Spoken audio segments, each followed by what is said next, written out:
Good evening. I hope that your week has been going well till now. This is Dr. Berdialis from the Georgia office. And today, the title of our talk is The Quest for the Holy Grail. I think it is very relevant in our age group, especially seen from the outside world and all these stereotypes that um, have been traditionally around the 40 plus crowd, especially around the issue of fertility and marriage and life in general. Um, so the reason I picked that name is one, I am celebrating the victory of one of our beautiful patients. I've known her for 2 years, give or take. And she is 43 years old and a veteran. She was told from, I think she was in either Desert Storm or Afghanistan. I think it was Afghanistan. And she was injured due to a grenade. At first, she was told that she was not going to walk because she came back from that side of the world in stretcher and in a wheelchair. And she defied um, everybody, and she managed to get out of the wheelchair and walk. And right now, she only has a cane that she uses. I think more for her mental health than anything else. I think that probably she doesn't need it as much, but she still uses a cane. And now, out of the army and back on her feet, uh, as many of you have encountered a second wave after life. She married a wonderful man, and they wanted to have a family together. So when I met her, she was in the middle of her struggle. She had tried other methods first and finally went through IVF. She went through IVF and tried the PGT testing. Some of you have been through those things before. And that did not go as planned, like many of you have experienced. And then she just went forward with IVF and just transferring her embryos. And in this crazy journey, she's had something like 3 or 4 miscarriages. She just could not go past either a biochemical or very early pregnancy. I think that one of those miscarriages, we did see a heartbeat, but it was very weak, and eventually she did miscarry. So we shared a lot of tears together in this journey.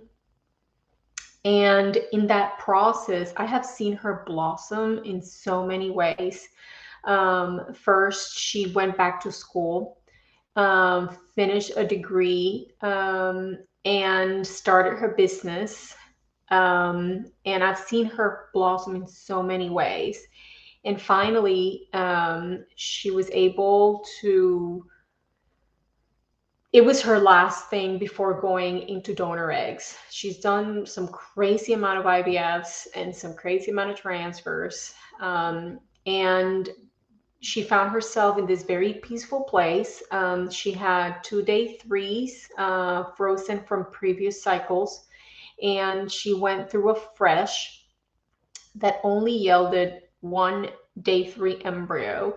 And she was closing her chapter. She was like, I'm doing donor eggs after this. I'm done. It's being gruesome.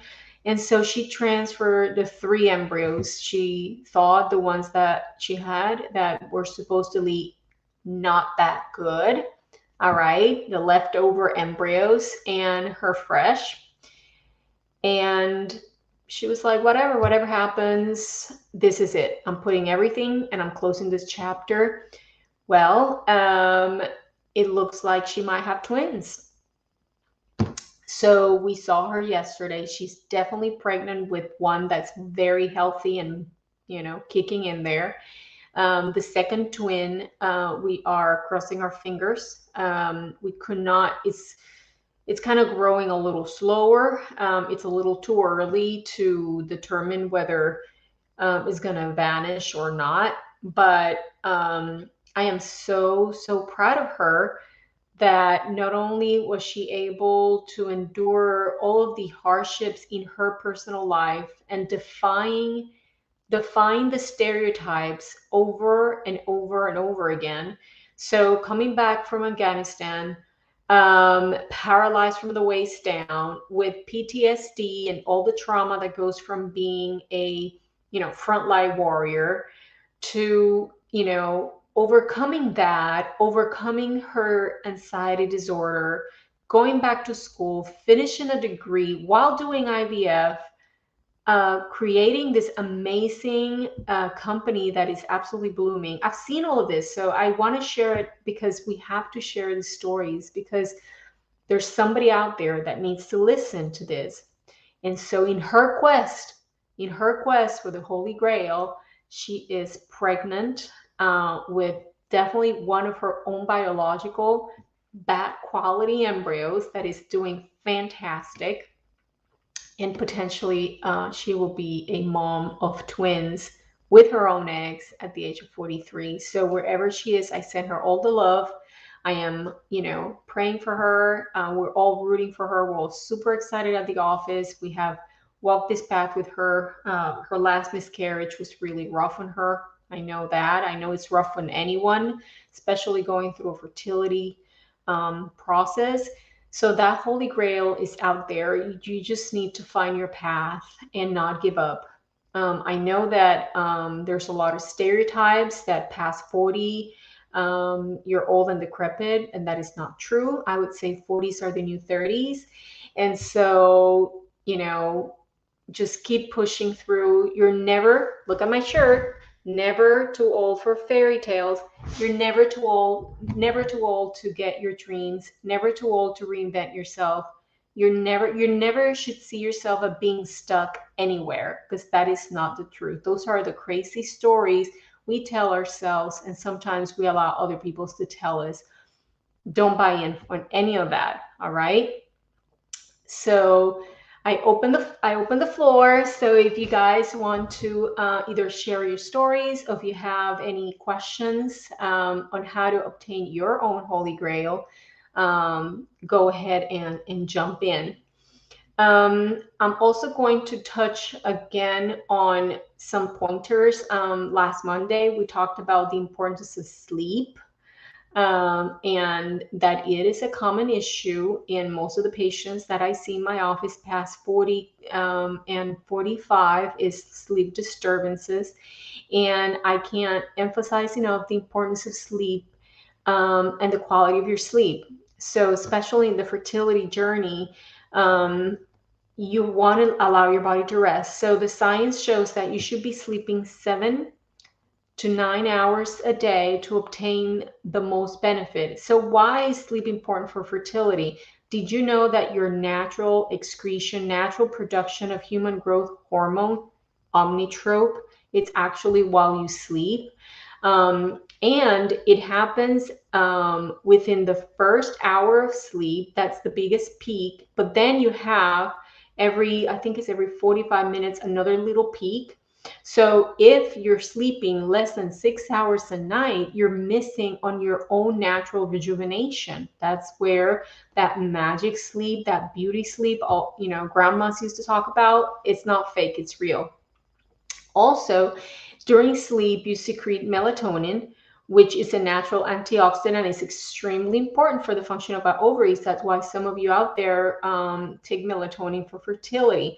So what better than your own melatonin? What not better than harvesting your own omnitrope and your own melatonin at night by allowing your body to sleep? So how do we improve our sleep patterns? I talked earlier this week about the hygiene of sleep. There's actually studies. There's a National American Institute of Sleep that studies this stuff. So, for example, you want to limit your electronics to 1 to 2 hours prior to go to sleep because of the blue light stimulating your brain and suppressing melatonin secretion. So, for example, these guys are actually blue light glasses, and I've noticed a huge improvement, especially because I face a computer most of my day.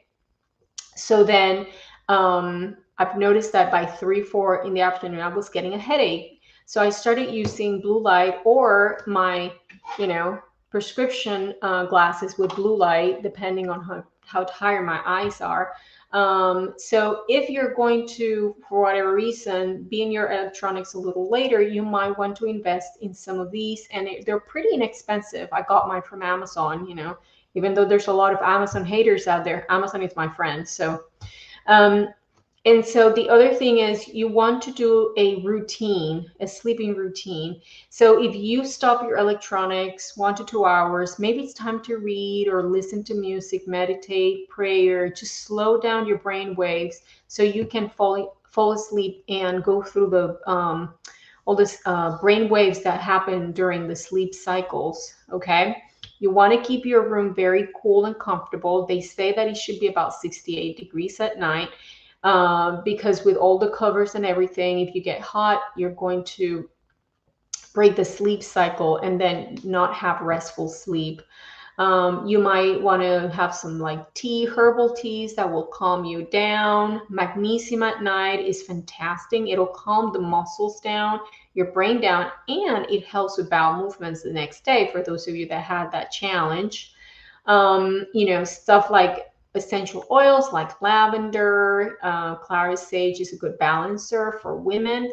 You might want to do that. And you might want to put those on your feet, okay? Because then it goes into your nervous system a little faster. That's reflexology stuff, okay? So anything that helps you be better, healthier, and younger, it's going to pay off in so many levels, not only on your overall look, health, feel, but also your fertility. All right. Well, I hope you all enjoyed the story today. Hope it helps somebody out there. I'm not going to mention her name, but I hope that you're listening, and I know you're going to recognize your story. And I'm sending you all the blessing. I am in your corner, rooting for you, just like I'm rooting for all of the women and men that are making history every day, even if the rest of the world does not notice. So may you all be extremely blessed.